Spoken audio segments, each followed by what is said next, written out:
तो भाई बहुत सारे बच्चों को ना ये दिक्कत आती है कि फिजिक्स के क्वेश्चंस उनसे सॉल्व ही नहीं होते, या फिर मैं ये बोलूं कि आपको क्वेश्चन पढ़ना नहीं आता, या फिर मैं ये कहूं कि कहीं ना कहीं कुछ छोटी छोटी सी मिस्टेक्स हैं जिसकी वजह से क्वेश्चन आपसे सॉल्व नहीं हो पा रहा। अदरवाइज कोई भी ऐसी चीज आपके पास नहीं है जिससे आप क्वेश्चन को सॉल्व ना कर पाए। तो आज की इस पूरी वीडियो के अंदर मैं आपको कुछ ऐसी चीज बताऊंगा जो एक टॉपर फॉलो करता है, एक बहुत ज्यादा अच्छे तरीके से फैकल्टी फॉलो करता है अगर किसी भी क्वेश्चन को सॉल्व करना होता है।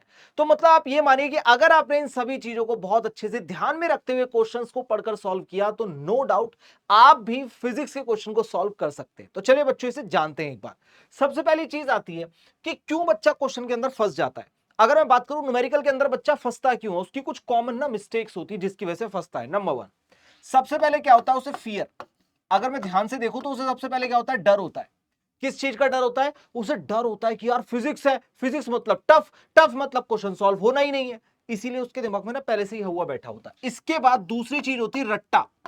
आप क्या करते हैं, रट्टा मारते हैं। रट्टा किस चीज का, फॉर्मूले का। ये हमारी एक बिगेस्ट मिस्टेक होती है कि भाई हमने फॉर्मूला उठाया, फॉर्मूले को ना रटना शुरू कर दिया। हमें कॉन्सेप्ट नहीं पता, हमें बेसिक्स नहीं पता, हमने डायरेक्ट फॉर्मूले को क्या कर दिया बेटा, रटना शुरू कर दिया। ठीक है, उसके बाद हम लोग क्या करते हैं, क्वेश्चन प्रैक्टिस नहीं करते। अगर मैं ध्यान से यहां पर देखूं तो हम लोग क्या करते हैं, क्वेश्चन प्रैक्टिस, ये देखिए क्वेश्चन प्रैक्टिस हम लोग करते ही नहीं है। ये बहुत बेसिक बेसिक सी चीजें जो मैं आपको बता रहा हूं। अब अगर हम लोग क्वेश्चन करने भी लग जाए, मान लो हमने डर खत्म कर दिया, रट्टा नहीं मारा, हमने समझ लिया, हम अगर क्वेश्चन सॉल्व करने लग जाए तब भी क्वेश्चन गलत हो जाते हैं। सर मैंने तो रट्टा भी नहीं मारा, मुझे तो डर भी नहीं लगता, बट फिर भी सर जब मैं पढ़ने बैठता हूं ना या फिर मैं क्वेश्चन सॉल्व करता हूं ना, फिर इसके मेरा दिमाग ना चकरा जाता है, मेरे से तब भी क्वेश्चन सॉल्व नहीं होते। आप कह रहे हो कॉन्सेप्ट, सर मैंने तो कॉन्सेप्ट भी पढ़ रखे हैं अच्छे से, मेरे तो बेसिक्स भी क्लियर है, उसके बाद भी दिक्कत क्यों, आखिर क्यों ये दिक्कत बार बार हमें आ रही है। तो उसका पीछे का ना एक सिंपल सी चीज लॉजिक है, वो है डायरेक्ट टफ क्वेश्चन के ऊपर बढ़ना। हम लोग क्या करते हैं, डायरेक्ट टफ क्वेश्चन उठाते हैं, जो कि गलत है। डायरेक्ट टफ क्वेश्चन अगर आप उठाओगे तो एक बात बताओ यार, मैं अगर आप लोगों से कहूं कि आपको घर बनाना है, आपको अपना ड्रीम हाउस बनाना है, तो ड्रीम हाउस के लिए पहले आप लोग नींव करेंगे ना, नींव का काम करेंगे, नींव खोदेंगे यानी रूट पर काम करेंगे। इसके बाद एक एक ब्रिक लगाकर धीरे धीरे आपका घर बनेगा। ऐसा थोड़ी है कहीं से स्ट्रक्चर ला करके रख दिया, ले भैया हो गया काम। और अगर ऐसा पॉसिबल है भी तो वो उतना मजबूत नहीं होगा। एक घर जो आप बाहर से बना कर लाए, उठा कर लाए, आपने रख दिया, मान लो लकड़ी का था या किसी भी चीज का था। दूसरा आपने एक एक स्टेप करके उस घर को बनाया, जो एक एक स्टेप करके आपने घर को बनाया होगा वो बहुत मजबूत होगा।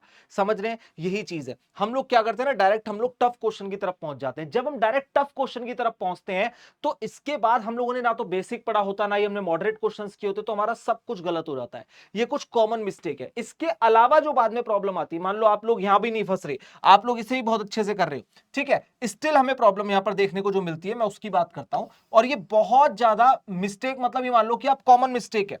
अब अगर बच्चा इसके अंदर भी नहीं फंस रहा ना, मान लो उसने ये सारी चीजें यहां पर देख ली और उसने कहा नहीं सर मैं इस सब चीजों में नहीं फंस रहा, स्टिल यहां पर प्रॉब्लम पता है क्या होती है, लैंग्वेज प्रॉब्लम।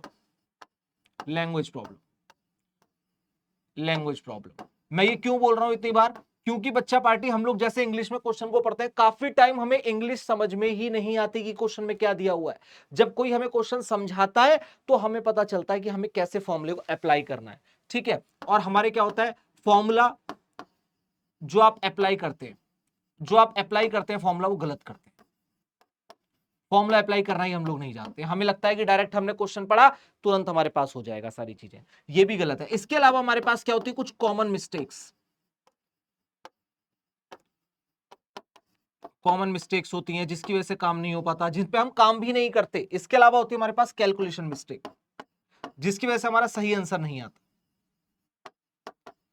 ये होती है हमारे पास कैलकुलेशन मिस्टेक्स। अगर आप इसके बाद भी बात करेंगे तो क्या होता है, हम लोग रिवाइज नहीं करते चीजों को, ये भी हमारा एक बहुत बड़ा फ्लॉ है। ये देखिए हम लोग क्या करते हैं, रिवाइज ही नहीं करते। रिवीजन करना हम लोगों को पसंद है ही नहीं, जो एक बार पढ़ लिया बस पढ़ लिया, बार बार नई नई चीजें देखनी। तो ये वो सारी प्रॉब्लम है जो मैं मानता हूं कि बच्चा कहीं ना कहीं अटकता है। देखो बच्चे को सबसे पहले तो डर लगता है कि सर हमें बहुत डर लगता है, जैसे मैं फिजिक्स पढ़ने जाता हूं पहले दिमाग में हुआ बना बैठा हुआ है कि भाई फिजिक्स पढ़नी है, या फिर फॉर्मूले का रट्टा लगा लेगा, उसे जल्दी चैप्टर खत्म करना तो फॉर्मूले का रट्टा लगा लेगा। अरे भाई तूने फॉर्मूले का रट्टा तो लगा लिया, लेकिन मेरे लाल एक बात बता, उस फॉर्मूले को कहां अप्लाई करना है, कैसे अप्लाई करना है, किस तरह से अप्लाई करना है, ये तो तभी पता चलेगा ना जब कॉन्सेप्ट तेरे को अच्छे से आता होगा। तूने क्वेश्चन प्रैक्टिस ही नहीं करी है, डायरेक्ट बैठ गया पेपर में जाकर के, मॉक में जाकर के, तो फिर क्या होगा, वहां तो सारी चीजें खराब हो ही जानी है। उसके बाद क्या करता है, अगर क्वेश्चन प्रैक्टिस कर भी रहा है फॉर्मूले अच्छे से पढ़ने के बाद, तो डायरेक्ट टफ क्वेश्चन पर आ गया। भाई इसका एक क्राइटेरिया होता है, पहले बेसिक्स क्वेश्चन होते हैं, फिर मॉडरेट होते हैं, तब आप टफ क्वेश्चन पर आते हैं। अदरवाइज अगर आपने ये सारी दिक्कत नहीं भी करी तो बच्चा इसमें फंस जाता है। लैंग्वेज प्रॉब्लम होती है, उसे यही नहीं समझ में आता क्वेश्चन में इंग्लिश में बोला क्या है, कहां प्रॉब्लम आ रही है। अगर वो उस चीज को भी समझ जाए तो फॉर्मूला कैसे अप्लाई करना है उसे वो नहीं समझ में आता। फिर उसके बाद कॉमन मिस्टेक्स हो जाती हैं, इन सब से भी गया तो फिर उसके बाद कैलकुलेशन मिस्टेक, और फिर क्या होता है इन सब का रीजन कि आपने मल्टीपल टाइम रिवाइज नहीं करा चीजों को, तो आप फंस रहे हैं। अब इनका सॉल्यूशन देखते हैं एक बार। सबसे पहले क्या होता है, किसी भी तरीके से अगर आप फिजिक्स के न्यूमेरिकल को टैकल करना चाह रहे हैं तो आपको ना ये 2-3 पॉइंट यहां पर ध्यान में रखने हैं। देखो 6 स्टेप फॉर्मूला है बेसिकली। सबसे पहले क्या करना है, रीड केयरफुली, किसी भी क्वेश्चन को बहुत अच्छे से रीड करना है आपको। अगर मैं बात करता हूं रीड केयरफुली, किसकी बात हो रही है यहां पर, क्वेश्चन की बात हो रही है। आपको क्वेश्चन को इतने अच्छे से याद करना है, याद करना मतलब इतना अच्छे से रीड करना है कि आपके दिमाग में इस सिनेरियो बैठ जाए कि भाई क्वेश्चन किस सब्जेक्ट का है, किस टॉपिक का है और मेरे से क्या पूछना चाह रहा है, ये क्वेश्चन पढ़ते पढ़ते आपके दिमाग में आ जाना चाहिए। उसके बाद आप क्वेश्चन को यहां पर विजुअलाइज करेंगे। मान लो अगर उसके अंदर कोई भी डायग्राम है, आपको लगता है कि वो क्वेश्चन कुछ बोल रहा है, मान लो मैंने पुली को खींचा, तो आप इमेजिन करने लगे दिमाग में कि मैं पुली को खींच रहा हूं, रोप को खींच रहा हूं, ठीक है। उसके बाद क्या करना है, आपको यहां पर गिवन डेटा लिखना है। गिवन डेटा जैसे ही आप लोग लिखते हैं ना, तो गिवन डेटा लिखने के बाद आपका दिमाग एकदम से खुल जाता है, भाई मेरे को ना यहाँ पर ये 2-3 चीजें दी हैं, एक में से वो वाला फॉर्मूला लगेगा।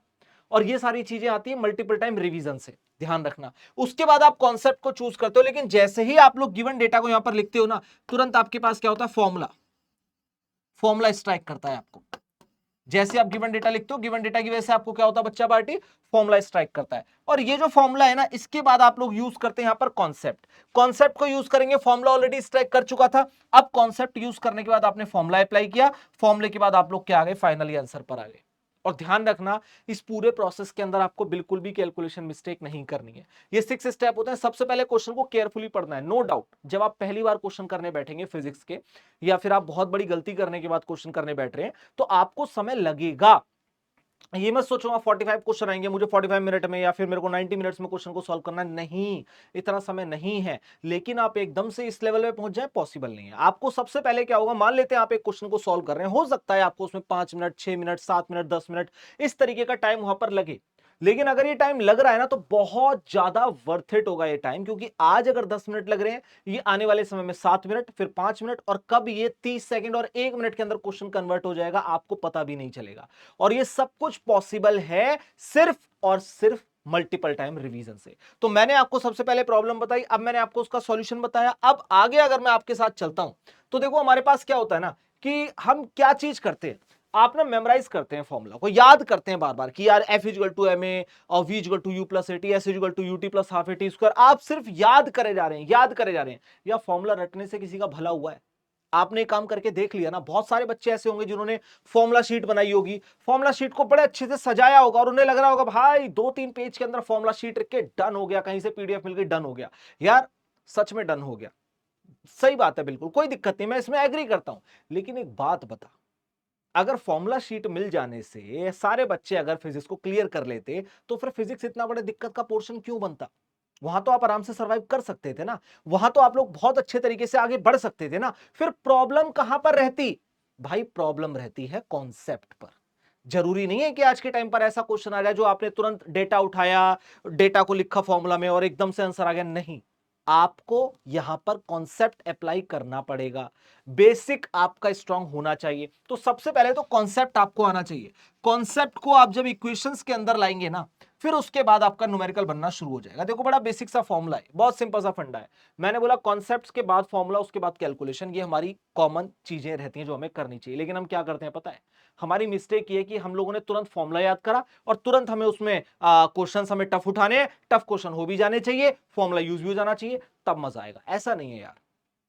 अगर कोई व्यक्ति फिजिक्स को बहुत जल्दी जल्दी सॉल्व कर रहा है ना, तो उसके पीछे बहुत लंबे समय की मेहनत होती है, बहुत लंबे समय की मेहनत होती है। जो वो टाइम देकर आया ना, वो टाइम आपको अब देना पड़ेगा उस सब्जेक्ट के अंदर। आगे चलते हैं, नेक्स्ट मैं बात करता हूं think like a topper before calculation. अगर मैं बात करूं कि बहुत सारे टॉपर क्या सोचते हैं, सबसे पहले टॉपर क्या सोचेगा ना, कि क्वेश्चन, वो क्या करेगा, क्वेश्चन को रीड करेगा। सिंपल सी चीज मैं बता रहा हूं आपको, रीड करेगा क्वेश्चन को, एक फ्लो चार्ट के फॉर्म में बताता हूं। वो क्या करेगा, यहां पर क्वेश्चन को रीड करेगा। क्वेश्चन रीड करने के बाद वो उसके बेसिक को यानी कि कॉन्सेप्ट को समझेगा, जैसा कि आप जानते हैं। कॉन्सेप्ट समझने के बाद उसके बाद वो वहां पर डेटा लिखेगा जैसा हम पहले देख चुके हैं, ठीक है। और गिवन डेटा लिखने के बाद यहां पर समझिए, गिवन डेटा लिखेगा, गिवन डेटा लिखने के बाद उसमें फॉर्मूला अप्लाई करेगा और उसका फाइनली आंसर आ जाएगा। फॉर्मूला लिखेगा और फाइनली उसका आंसर आ जाएगा।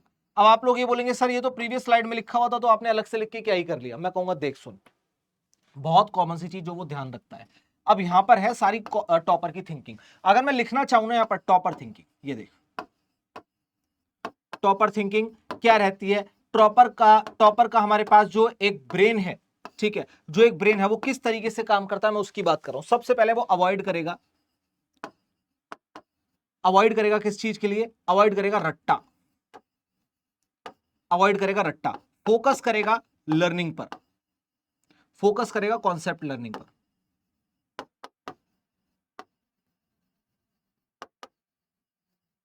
ठीक है, फोकस करेगा कॉन्सेप्ट लर्निंग पर। इसके अलावा वो यहां पर क्या करेगा, कैलकुलेशन मिस्टेक को अवॉइड करेगा,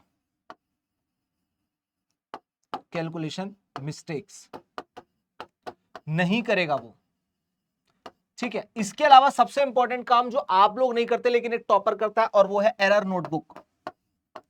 वो एरर नोटबुक बनाएगा जो आप लोग कभी भी नहीं करते, ठीक है। और साथ ही साथ क्या करेगा, multiple time revision, multiple revision, ये सब चीजें करता है एक टॉपर। अब यूजुअली बच्चा क्या सोचता है ना कि वो इन सारे प्रोसेस को छोड़कर ना डायरेक्ट इन सब चीजों पर आ जाए। पहले वो क्वेश्चन को रीड करे, डेटा को लिखे, डेटा लिखने के बाद तुरंत कॉन्सेप्ट स्ट्राइक हो, तुरंत फॉर्मुला लगाए, तुरंत आंसर आ जाए। ये सब पॉसिबल नहीं है, ये सिर्फ एक प्रैक्टिस के बाद ही पॉसिबिलिटीज आ सकती है। अब आप अगर ध्यान से देखें तो टॉपर क्या करेगा, सबसे पहले वो अवॉइड करेगा रट्टे को। वो रट्टा नहीं मारेगा, वो चैप्टर को समय देगा, हर एक चैप्टर को पूरा टाइम देगा, बहुत अच्छे तरीके से सोचेगा, सोच विचार करेगा, उसमें थिंकिंग प्रोसेस लगाएगा, उस चैप्टर को समय देगा। लेकिन उसके समय देने के साथ साथ आप भी तो टाइम देते होंगे ना। मान लो कोई एक लॉज ऑफ मोशन हमने चैप्टर ले लिया, एक टॉपर बच्चा बैठता है पढ़ने, उसे एक एवरेज बच्चा बैठता है। आप समझना, एवरेज बच्चा फिलहाल के लिए आप लोग खुद को मान लीजिए, मैं भी मान लेता हूं, और एक टॉपर बच्चा हमने ले लिया। अब टॉपर बच्चा उस चैप्टर में 4 से 5 घंटे लगाएगा, एवरेज बच्चा भी उसमें 4 से 5 घंटे लगाएगा। लेकिन टॉपर बच्चा कल उस चैप्टर को वापस से रिवाइज करेगा, एवरेज बच्चा उस चैप्टर में एक बार समय लगाने के बाद छोड़ देगा, ठीक है। अब टॉपर बच्चे ने एक बार और अगले दिन उसे रिवाइज करा, एवरेज बच्चा उससे बिल्कुल हट चुका है, मतलब लॉज ऑफ मोशन से एवरेज बच्चा टच बिल्कुल खत्म कर चुका है। लेकिन टॉपर बच्चा बार बार रिवाइज कर रहा है, बार बार रिवाइज करने की वजह से जो एक बार टॉपर को 4 से 5 घंटे लगे थे, अब वो जाकर के 5 से 10 मिनट बन गया है। लेकिन अब एवरेज बच्चे ने तो उसे पढ़ा ही नहीं, तो एवरेज बच्चे को वापस से 4 से 5 घंटा देना पड़ेगा। इसे बोलते हैं स्मार्ट स्टडी। यही चीज हम लोग अवॉइड करते हैं, ठीक है। अब फोकस करना है कॉन्सेप्ट लर्निंग पर। एक बार कॉन्सेप्ट को अगर आप समझ गए ना, तो मैं आपको गारंटी के साथ ये बोलता हूं कि क्वेश्चन सामने आएगा, आप लोग खुद आंसर करेंगे, इतनी बढ़िया चीज लगेगी आपको। कैलकुलेशन मिस्टेक एक ही तरीके से अवॉइड हो सकती है, एरर नोटबुक बनाओ, एरर नोटबुक बनाओ। What is error notebook? Error notebook का मतलब होता है भाई गलतियों की किताब। मान लो आज मैं कुछ क्वेश्चन को सॉल्व करने बैठा और साथ में मैंने एक किताब रख ली, उसका नाम मैंने रखा गलतियों की किताब। फिजिक्स केमिस्ट्री बायोलॉजी मैंने सेपरेट बना ली ताकि मेरे को कोई दिक्कत ही ना हो। तो मैं फिजिक्स सॉल्व करने बैठा, फिजिक्स की मैंने एरर नोटबुक ले ली। एरर नोटबुक लेने के बाद मैंने 45 क्वेश्चन सॉल्व करे। एग्जांपल दे रहा हूं, मान लो मैं डेटा लेकर बैठा कि 45 क्वेश्चन को सॉल्व करता हूं। मैंने लॉज ऑफ मोशन पढ़ा, इसी के 45 क्वेश्चन सॉल्व कर लेते हैं, पी वाई क्यू या कुछ भी, ठीक है। आपने उसे उठाया, उठा करके सॉल्व करा। सॉल्व करने के बाद मैं देखता हूं कि यार मैं तो बहुत अच्छे से चैप्टर पढ़ा था, उसके बाद भी मैं बस 20 क्वेश्चन सही कर पा रहा हूं, 25 क्वेश्चन मेरे गलत हो जा रहे हैं। अब मुझे ज्यादा अफसोस नहीं करना, मुझे 20 क्वेश्चन जो सही थे मैं बाद में भी सही कर लूंगा, तो मैं 20 क्वेश्चन को करूंगा साइड। अब जो मेरे 25 क्वेश्चन गलत हुए मैं उन्हें उठाऊंगा। उन्हें उठाने के बाद मैं चेक करूंगा कि जो क्वेश्चन गलत हुए उनके पीछे का रीजन क्या था। क्या मुझे टॉपिक नहीं आता, क्या मैंने चैप्टर रिवाइज ठीक से नहीं करा, या मेरी कॉमन मिस्टेक्स हो रही है, या फिर मेरी फॉर्मुला मिस्टेक्स हो रही है, ठीक है। उसे उठा करके मैं लिखूंगा एरर नोटबुक में कि अगर मेरे पास एग्जाम्पल के तौर पर पुली वाले क्वेश्चन आ रहे हैं तो मैं इक्वेशन बनाने में गलती कर रहा हूं। अगर मेरे पास किसी भी तरीके से क्वेश्चन आ रहा है, मान लो मेरे पास आ रहे हैं रिकॉइल ऑफ गन के क्वेश्चन आ रहे हैं, तो मैं स्पीड या वेलोसिटी को समझ नहीं पा रहा, तो मैंने वो सारी एरर नोटबुक में लिख ली। अब इन सब चीजों को मैंने लिखा, लिखने के बाद मैंने सब साइड करा, एरर नोटबुक उठाया, मैंने देखा कि मेरी कॉमन मिस्टेक कहां पर है। तो भाई मेरे को ना रिकॉइल नहीं समझ में आया, तो मैं रिकॉइल पढ़ूंगा, वापस से क्वेश्चन करूंगा, ठीक हो जाएगा। मेरे को ना पुली वाले क्वेश्चन में इक्वेशन नहीं बनानी आ रही, मैं 7-8 क्वेश्चन ऐसे उठा लूंगा जिनमें इक्वेशन बन रही हो, उन्हें सॉल्व करूंगा, डन, ठीक है। फिर एरर नोटबुक में राइट मारूंगा, कट नहीं करूंगा, राइट मारूंगा कि ये काम हो गया।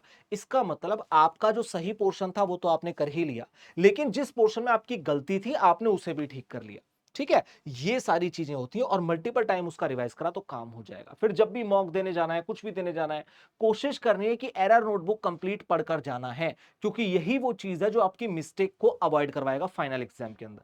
अब अगर मैं बात करता हूं आप लोगों से कि नीट में जब आप लोग बैठेंगे तो आपको क्वेश्चन सॉल्व करना है, क्वेश्चन फ्रेमिंग कैसे करनी है, बहुत सिंपल है। क्वेश्चन आपके सामने होगा, आप उसका डायग्राम दिमाग में विजुअलाइज करेंगे, ठीक है, उसके बाद आपको समझ में आएगा कि भाई किससे रिलेटेबल था, नोन है या अननोन है। उसके बाद आप लोग उसके अंदर फॉर्मुला यूज करेंगे, फॉर्मुले के बाद कैलकुलेशन, उसके बाद यूनिट चेक करना नहीं भूलना और फाइनल आंसर आपका हो जाएगा। देखो बड़ा सिंपल तरीका होता है, बहुत सिंपल तरीका होता है। आप लोग क्वेश्चन पढ़ते हैं, ठीक है, क्वेश्चन से सॉल्यूशन तक जाने के लिए सबसे पहले आप उसे रीड करेंगे, रीड करने के बाद आप उसके कॉन्सेप्ट को समझेंगे, यही स्टेप है। कॉन्सेप्ट के बाद आप उसमें फॉर्मुला लगाएंगे, ठीक है, फॉर्मूले के बाद थोड़ी बहुत आपके पास कैलकुलेशन होगी, फिर आप लोग थोड़ी बहुत कैलकुलेशन करेंगे, कैलकुलेशन करने के बाद आपके पास क्या होगा, फाइनली आंसर आ जाएगा। ये लीजिए, ये हमारा प्रोसेस होता है। अब यहां से यहां जाने के लिए हमें दो तीन चीजें करनी होंगी। सबसे पहले हमें क्या करना होगा बेटा, start with basics, start with, ये प्रैक्टिस के लिए बता रहा हूं, basic question, start with basic questions, ठीक है। उसके बाद क्या करना होगा हमें, उसके बाद जाना होगा देन मॉडरेट, उसके बाद हमें क्या करना होगा बेटा, मॉडरेट क्वेश्चन की तरफ जाना होगा, ठीक है, ये लीजिए, ये लीजिए, और फाइनली हमें क्या जाना होगा, टफ पर, फाइनली टफ क्वेश्चन,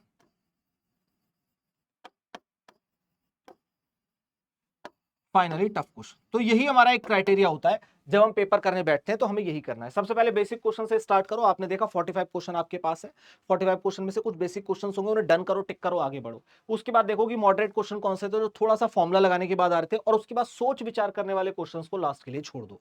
यही चीज आप घर में जब बार बार प्रैक्टिस करेंगे तो फाइनल एग्जाम में भी आपका यही प्रोसेस रहने वाला है।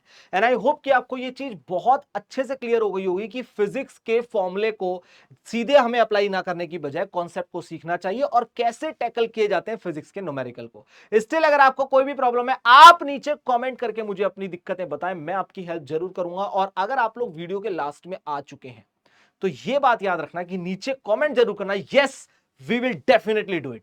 तभी मुझे पता चलेगा कि बच्चा यहां से कुछ सीख करके गया। बाकी थैंक यू सो मच, मिलते हैं आप लोगों से नए टॉपिक और नई एनर्जी के साथ। Thank you so much.